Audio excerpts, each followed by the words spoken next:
He cut down a 200-year-old baobab tree, expecting nothing more than a paycheck. But what he found inside turned his day into a nightmare and changed his life forever. Subscribe so you don't miss what happens next and other stories like this. Comment where you're watching from and share the video. The most interesting part is still ahead. The morning heat had not yet settled over the province when Arthur Ben stepped out onto the concrete slab that served as his porch, rubbing the sleep from his eyes. The light was still gray, caught between night and sunrise, the hour when even dogs were quiet, and the sound of a single bird seemed too loud for the world. He stood for a moment, leaning one hand on the rusted railing, looking out over the patch of land he had spent years trying to keep. The dry grass shimmered lightly in the breeze. The same patch of grass he had promised himself would never be sold, no matter how hard times became. Now it seemed that promise would be broken sooner than he had ever imagined. Inside the house, a thin stack of envelopes waited on the table: bills, bank notices, the most recent one marked in red ink. Final warning before property seizure. He had opened it last night, read it 3 times, and placed it face down as though that might change the content. He knew the numbers too well. 3 missed payments. 42 days left before the bank moved to reclaim the house, the land, the sheds, the truck, and everything he owned. Not even the chainsaws would remain his. He walked toward the tool shed, unlocking the padlock, more from habit than from need. Every tool had its place: inside saws hanging in rows, sharpening stones stacked in a tin box, cans of oil arranged in order of purchase. He found a quiet pride in that order. He was a man who worked with his hands, who earned every coin by sweat and steel, not by signatures and titles, not like the men who sent him the notices. But order did not stop debt from poisoning a life. He had been cutting trees for almost 20 years, some for logging companies, some for farmers clearing their land, some for restoration projects. Always hard work, but honest enough. He respected the trees he cut, even the ancient ones. They were living things, and it never felt right to cut something that had stood for a century before he was born. But it was the only work he knew. A man didn't get to choose morality when his family was one signature away from homelessness. The contract had come unexpectedly, offered by a representative of a company calling itself Terra Global. The man wore a pressed shirt, carried a case too clean for field work, and spoke with the rehearsed phrases of someone used to deals being signed before questions were asked. He explained that a private road was being built across the province, linking a future industrial site to the coast. One tree, a single baobab, stood in the way of the construction layout. They needed it removed as quickly as possible. No delays, no negotiations. Arthur had asked why they didn't reroute the road. The man only smiled, a smile that belonged to someone who owned the land rather than lived on it, and said, "Because our projection is already filed and approved. It's easier to remove the obstacle than redesign the plan." The obstacle. That was the word he used. Not the tree. Not the giant baobab older than every living soul in the village. Not the landmark people traveled to see. Just an obstacle. When Arthur heard the job price, more than 3 months of normal earnings for a single felling, his throat went tight. The exact amount he owed the bank and a little more. Enough to breathe again. Enough to keep the house. He said he needed to think. The man replied that thinking was fine, but hesitating was not. "We'll need your answer within 24 hours, he said as if he already knew the answer.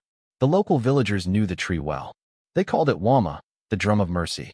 When Arthur arrived on the designated day to survey the area, he found a small group waiting. Elders, women with headscarves, children clinging to their mothers' skirts. No raised voices, no hostility, just quiet, heavy eyes that followed him everywhere he walked. One of the elders stepped forward, a man with silver-white hair twisted into long braids.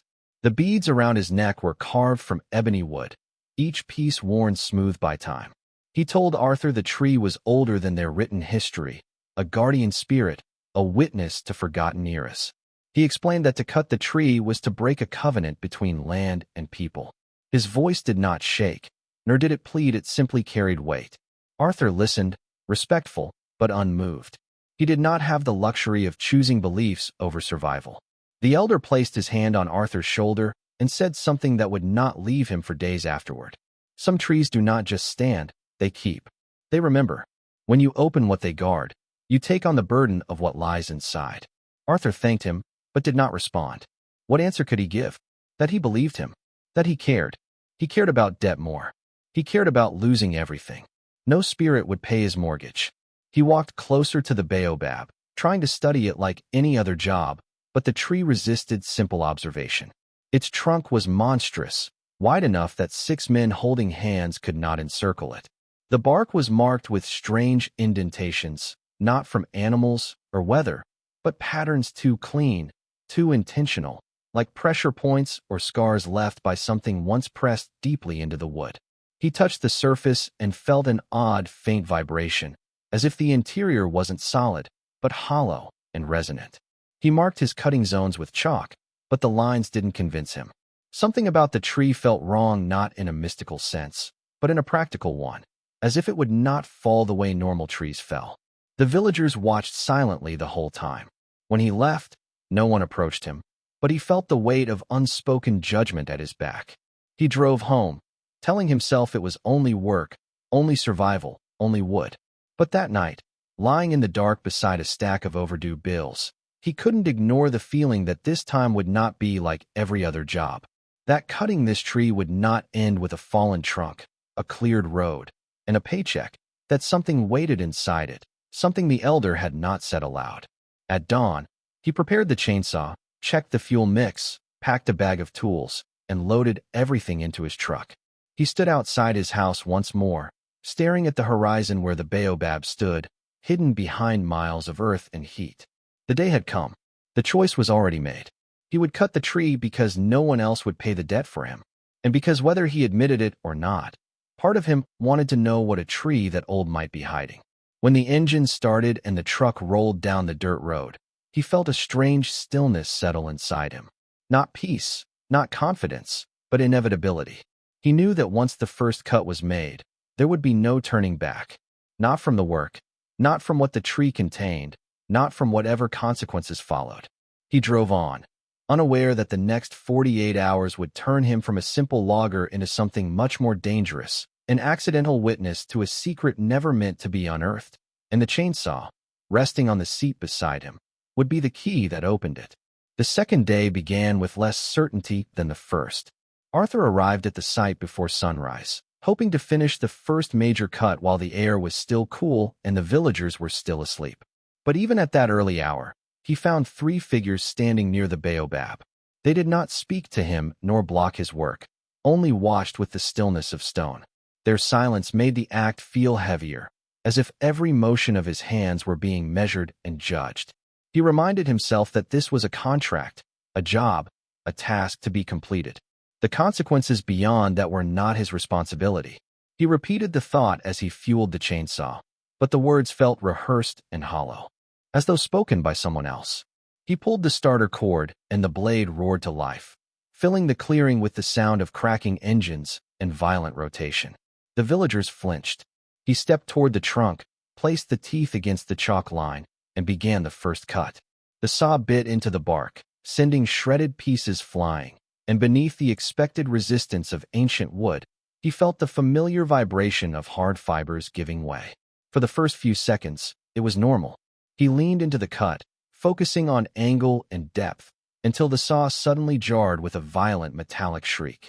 Sparks burst out in a bright flash, and the machine jerked back in his hands hard enough to nearly rip free from his grip. He shut it off at once, staring at the cut, breathing slower than usual. Something inside the tree had stopped the blade, something solid and inorganic. He knelt and looked into the narrow opening. Instead of the darker inner wood he expected, he saw a dull gray surface, flat and too regular to be natural, the kind of surface made by human tools, not time or soil. He tested it with the end of a wrench, tapping gently. The sound was unmistakable, hollow metal. He widened the cut with a hatchet and smaller handsaw, working carefully so as not to damage either the chainsaw blade or whatever was embedded inside.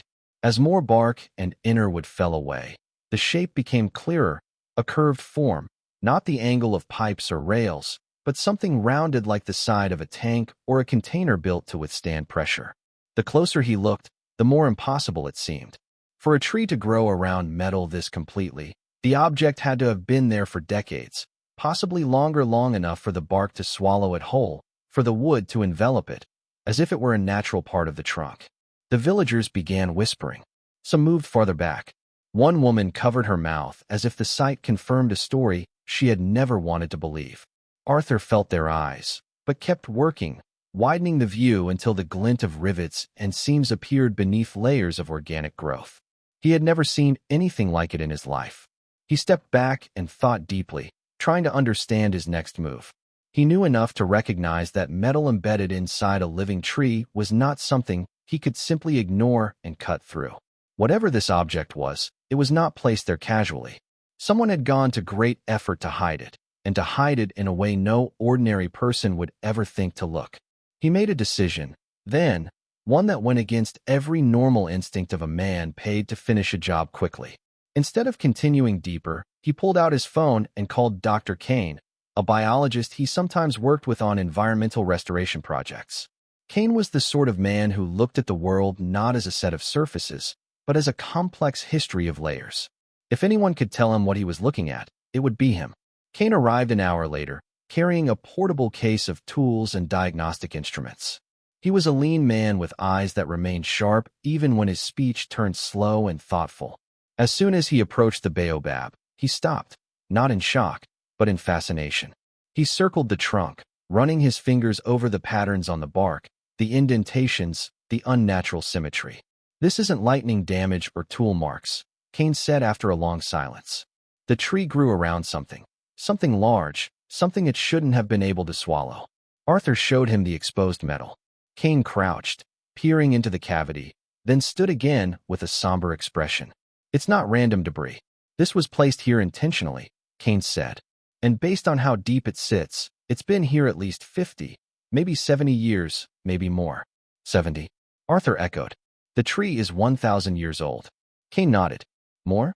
Actually, I'll take a core sample, but I'd estimate 1,200, maybe 1,400 years." He looked at the metal again, meaning whatever is in there was hidden by someone long after the tree was already ancient. The information changed the nature of the moment. The job was no longer a matter of cutting wood. This was now a crime scene, or a burial, or a vault. He didn't know which, but he knew he was standing at the edge of something too strange to be accidental. Kane took several samples using a small drill to extract thin layers of wood from around the metal. He analyzed them with a handheld scanner and confirmed the estimated age of growth. "This side of the trunk has been expanding for almost 60 years since it sealed fully around the object," he said. "So, it was already there before that.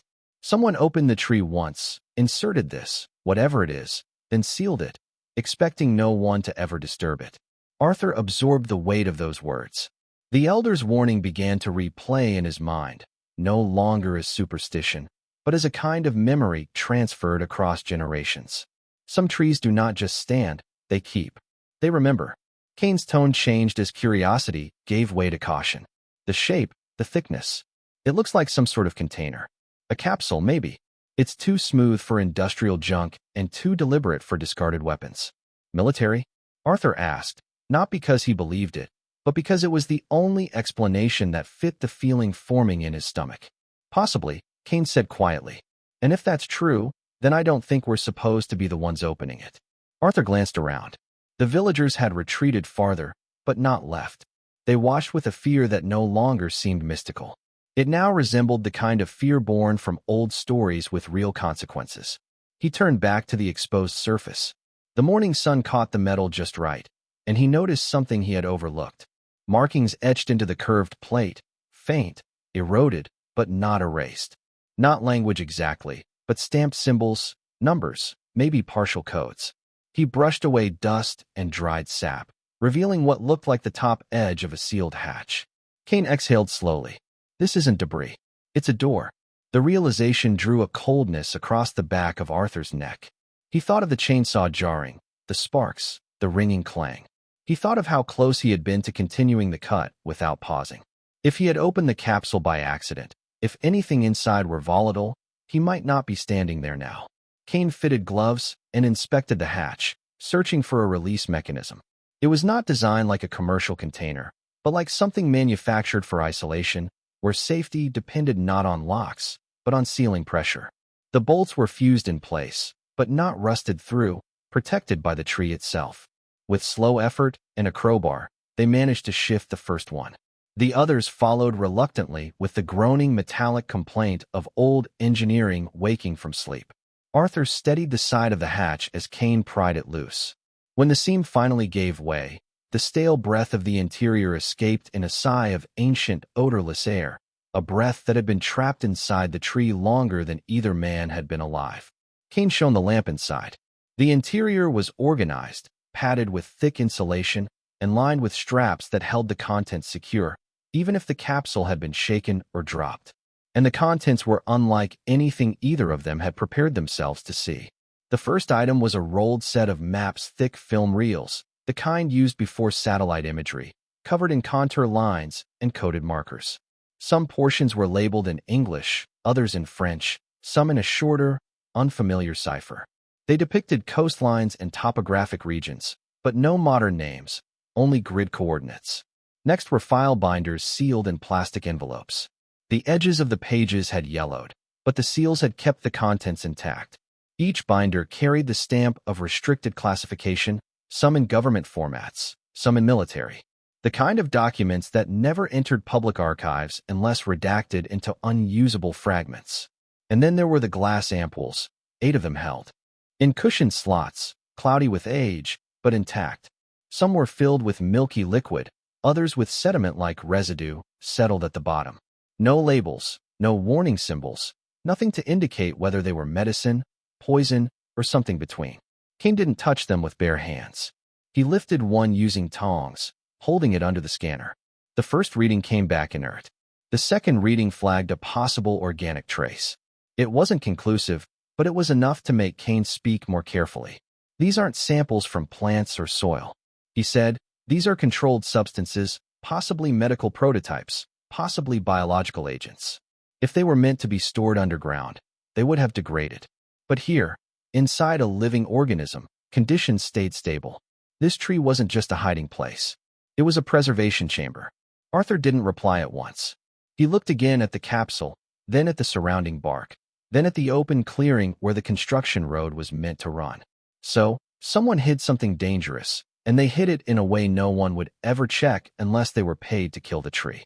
Kane nodded slowly, and someone clearly expected the world to reach this point, that someday someone might cut it down.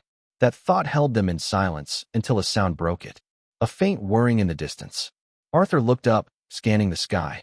A drone, small, silent, gliding just above the tree line. Not like the kind children flew for fun, but a tactical survey model, the type used by corporations, security firms, or people who needed to watch from a distance without being seen. Kane cursed softly. We weren't the only ones waiting for this to open. Arthur felt something shift inside him. Then his role had changed. He was no longer the one disturbing the secret. He was the witness to the moment before someone else reclaimed it. The drone made one final pass and vanished beyond the ridge. Kane closed the hatch partway, not sealing it, but covering it from sight. "We need to document everything and secure what we can. I don't think we have much time before someone comes to take this away." Arthur believed him because for the first time since the job began, he felt watched not in a mystical sense, not by spirits or trees, but by people. People who already knew what was inside, people who had been waiting for someone else to do the opening for them. And somewhere in the quiet distance, engines began to approach. Not the villagers, not the police, something else. Something official without being legal, something trained to arrive without being asked. Tomorrow the clearing would not be empty. Tomorrow the people who buried the past would return for it. And Arthur Ben would learn that once a secret is uncovered, there is no such thing as walking away from it. The arrival of the vehicles was so quiet at first that Arthur almost believed he had imagined the sound, but the drone sighting had already sharpened his instincts past the point of doubt. He stepped away from the open capsule and listened. Engines approached from the east, not along the public road, but across the dirt tracks used by hunters and survey crews, paths not visible on any official map. Kane stopped what he was doing and listened as well, his face tightening, not with surprise, but with recognition. The moment he had feared had come sooner than either of them had prepared for. The first vehicle emerged through the scrub, a black dust-coated SUV with no license plates, followed by 2 more. They did not slow when they approached the boundary of the site. They did not announce themselves. They simply stopped in a semicircle, blocking any immediate path of exit. The doors opened in synchrony, and men stepped out uniformed, not in military fatigues, nor in police insignia, but in the neutral, intentionally unidentifiable clothing of private enforcement. Their movements were not aggressive, but they were practiced, efficient. They did not look at the villagers gathered at the perimeter. They looked only at Arthur, then at Cain, then at the breach in the trunk of the Baobab. A man with sunglasses stepped forward, a figure whose calm posture made the threat more real than any weapon could have. His voice was even, authoritative, devoid of emotion, like a script refined through repetition. This is now a restricted security zone. You two will step away from the structure and leave all equipment where it is. Do not touch anything further. Cain stood still, then said with measured care, "We are in the middle of a scientific assessment of a sealed artifact. On what authority are you claiming the site?" The man did not hesitate. "On the authority of those who own the contents you have interfered with." It was not an answer meant to convince, only to end the conversation. He made no reference to law, jurisdiction, or identification. He did not need to. His tone made clear that systems of legality were irrelevant here. What mattered was possession and force. Cain attempted to protest again, not with aggression, but with expertise, insisting that the materials required proper documentation that the contents might be biologically unstable. But the man cut him off. "Everything that needs to be handled will be handled. You have no further involvement in this site." Two of the men moved to the capsule, lifted it with practiced movements, and slid it into a case designed for rapid transport. They gathered the maps, the documents, the ampoules, not with caution, not with reverence, but with the efficiency of people retrieving property they had stored long ago. The tree split open and exposed like a wound was of no concern to them. The only value was inside the steel. Another man approached Arthur and held out a sealed envelope. "Compensation for the interruption of your work," he said flatly, "along with terms of non-disclosure. You will sign, and this matter will end." Arthur didn't take it. The man did not react, only placed the envelope on a flat rock and stepped back. "Whether or not you sign, you will refrain from discussing this matter. Interference, verbal or otherwise, will result in legal and personal consequences. You understand?" It was not a question. Cain stood motionless, though Arthur could see fury in him.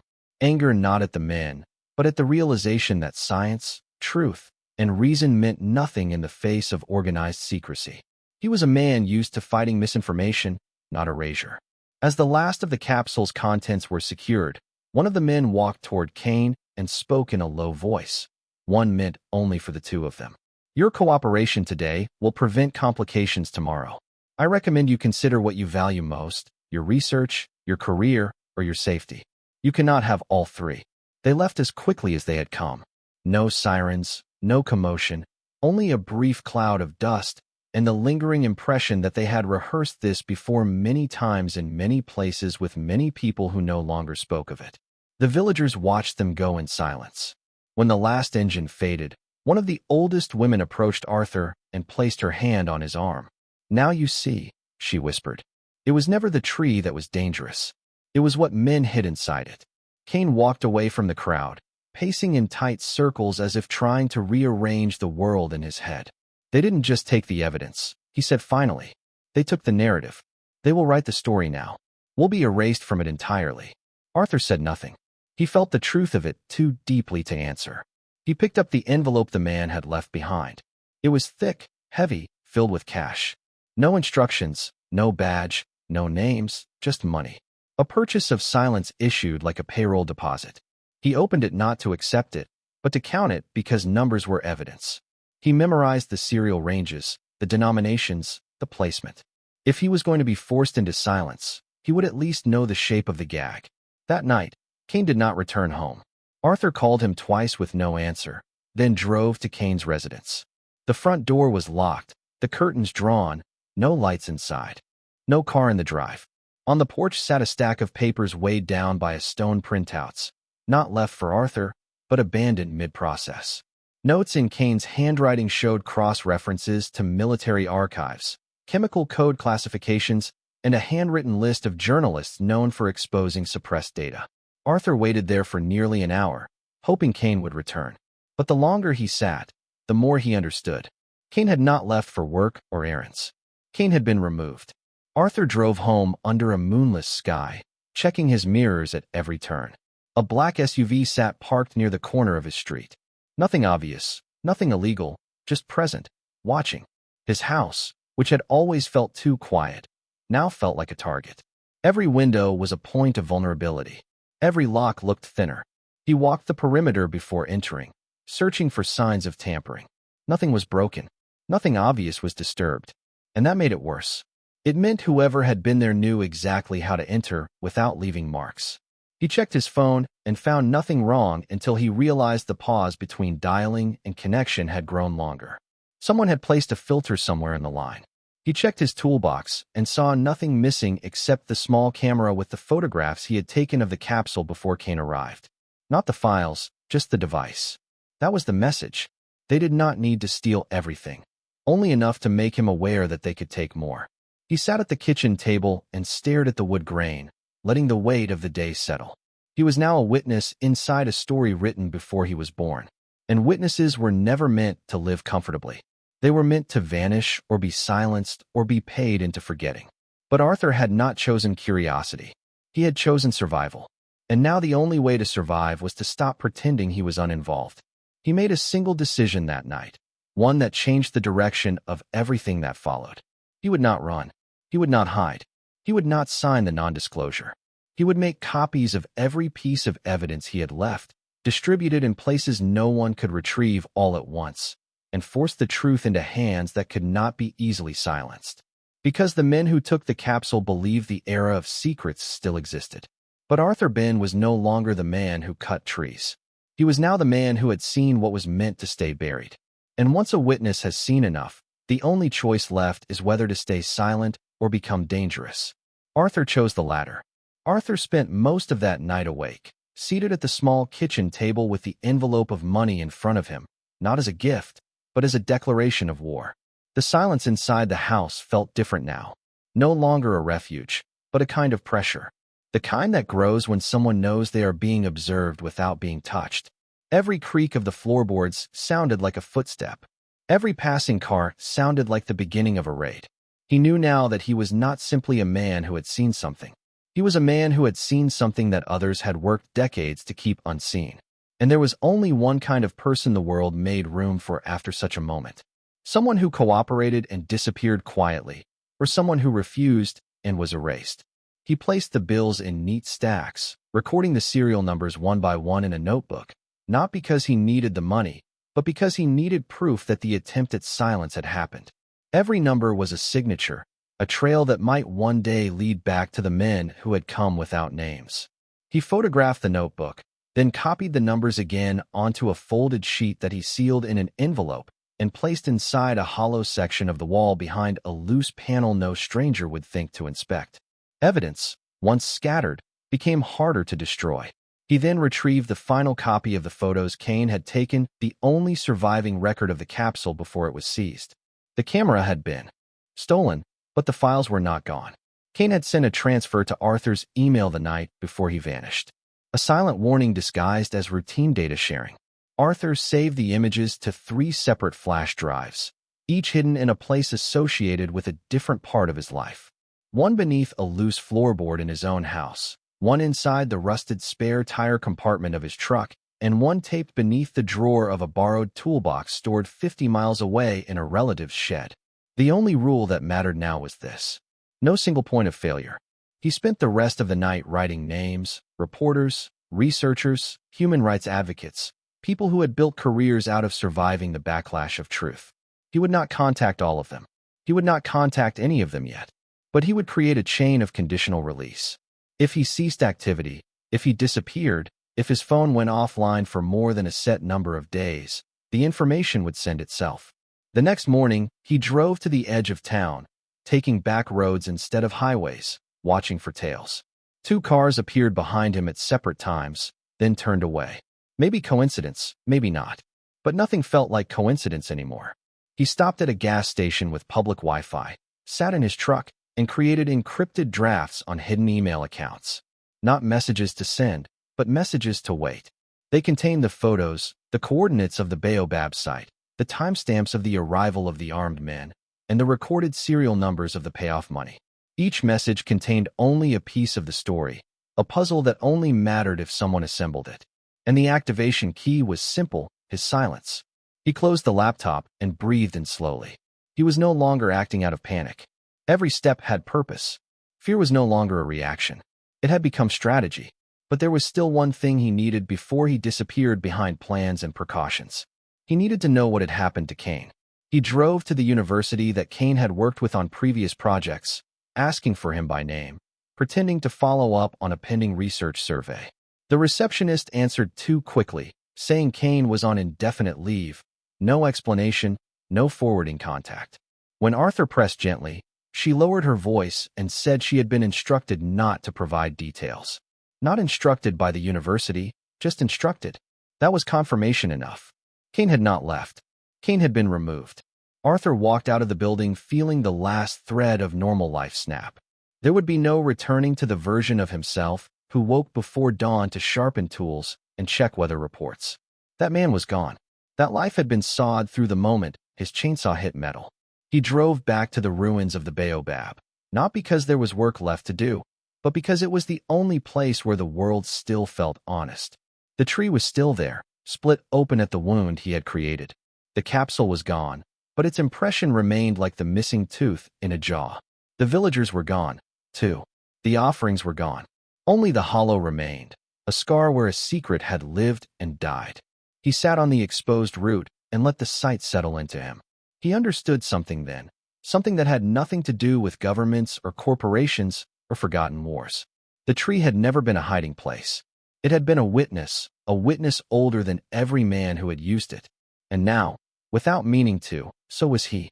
He stayed there until afternoon, long enough to notice when the wind shifted and a new layer of dust coated the tire tracks left by the black vehicles. Tom was already covering their presence.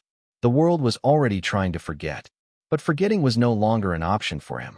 That evening, he made the final choice. He would not run away and bury the truth elsewhere. He would remain where the story began and force it outward like a signal from the roots of the Baobab itself. Not loudly, not recklessly, but in a way that could not be. Silenced without consequences. He returned home and prepared the last step: an automated timed release, a digital dead man switch. If he was safe, nothing would happen. If he was taken, everything would happen. Every file, every document, every number, every image would flood into dozens of inboxes around the world. Hidden truth would become public record. The capsule sealed in a tree for 60 years would finally be opened in full view of those it had been kept from. He checked his locks one last time. But even as he did, he understood they meant nothing. Locks were for thieves. His enemies did not break doors. They erased people. He sat by the window, listening to the night outside, waiting not for attack, but for the clarity that follows a final decision. He knew what he had become. Not a hero, not a fighter, not a man with power, a man with proof, a man who could no longer be allowed to exist quietly. And that was enough to turn an ordinary logging job into a fracture line in history. Someone would come eventually tonight, tomorrow, next week. It didn't matter. He was not preparing to win. He was preparing to outlive the silence. If they let him live, the truth would still spread. If they killed him, the truth would spread faster. He had taken away the only power they had ever held, the ability to bury things. When he finally closed his eyes, it was not with peace, but with certainty. There was no turning back and no version of the future where the world returned to what it had been before the first cut of the chainsaw. He had become the second vault. And unlike the Baobab, he would not seal quietly around the secret. He would release it, whether living or dead. Before you go, make sure to subscribe so you don't miss the next stories. New videos are already on the way, and trust me, you'll want to be here when they drop. If this video kept you watching, share it with someone who needs to see it. And don't forget to check out the other videos. There's a lot more waiting for you.